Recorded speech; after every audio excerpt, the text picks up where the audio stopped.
Welcome to Democracy Now!, democracynow.org, the War and Peace Report. I'm Amy Goodman. We're broadcasting from Alabama. Tens of thousands of people traveled to Selma, Alabama this weekend for the 50th anniversary of Bloody Sunday.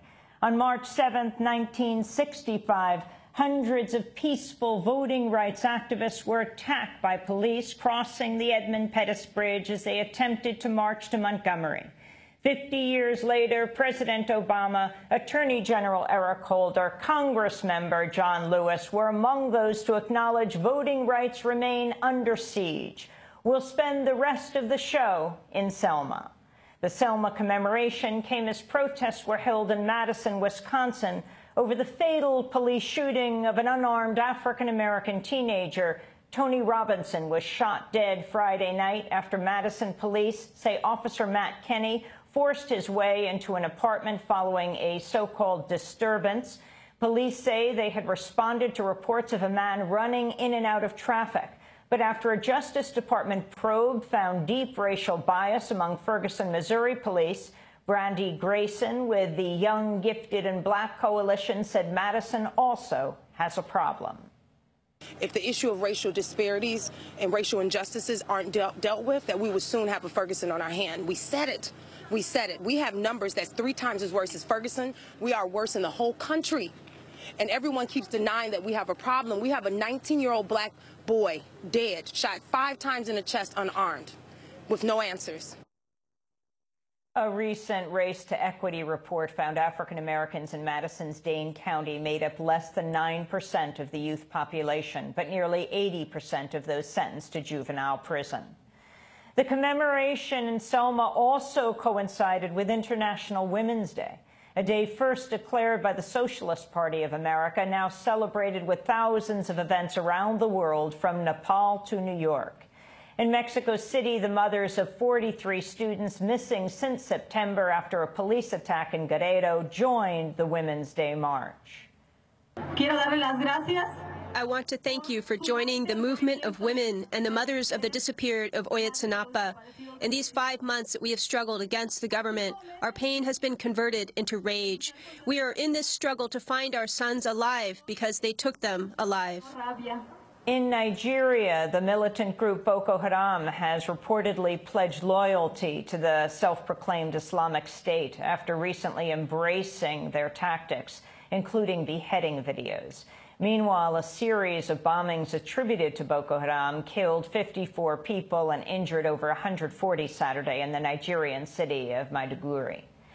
A U.S.-led airstrike has reportedly hit an oil refinery held by the self-proclaimed Islamic State in Syria, sparking a massive fireball. The Britain-based Syrian Observatory for Human Rights reports about 30 people were killed. In Iraq, a Canadian soldier has been shot dead and 3 of his colleagues injured by Iraqi Kurdish forces in a so-called friendly fire incident. The death of Sergeant Andrew Joseph Drouin marks the first Canadian casualty in the U.S.-led campaign against ISIL. In Colombia, tens of thousands of people have marched with President Juan Manuel Santos in support of government peace talks aimed at ending the 50-year conflict with FARC rebels. The march came a day after the 2 sides wrapped up the latest round of peace talks in Havana, Cuba, with a new plan to work together to clear landmines from rural areas. In Russia, authorities say a former Chechen police officer has confessed to a role in the murder of opposition leader Boris Nemtsov. A second man has also been charged. 3 others have been detained, and another reportedly blew himself up during a confrontation with police in Chechnya. Chechen leader Ramzan Kadyrov said the suspect, who confessed, had objected to cartoons of the Prophet Muhammad printed by the French magazine Charlie Hebdo. But Nemtsov's allies and relatives expressed suspicion, saying Nemtsov was killed for criticizing Putin. The Israeli Navy has killed a Palestinian fisherman after opening fire on boats off the coast of Gaza. The Israeli military said the boats strayed outside the boundaries of the naval blockade and failed to heed calls to halt. Saeed Abu Rayala, the brother of the slain fisherman, described what happened.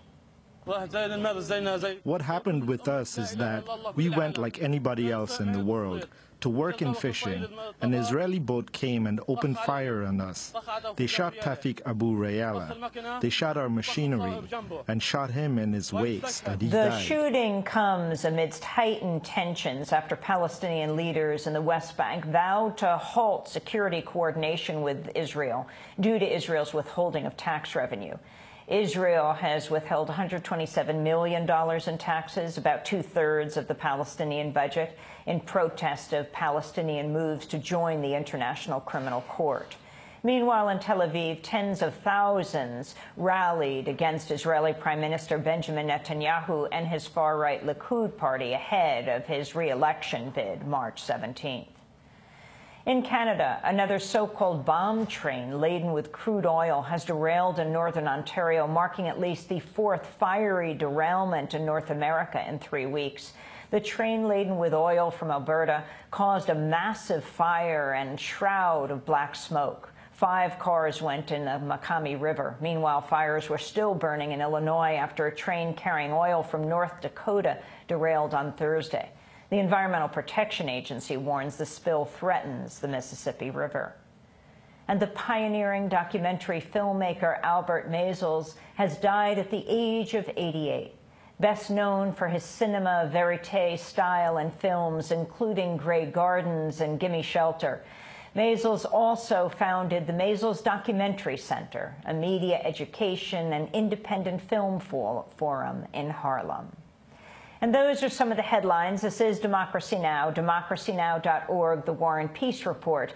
I'm Amy Goodman. We are broadcasting from Alabama.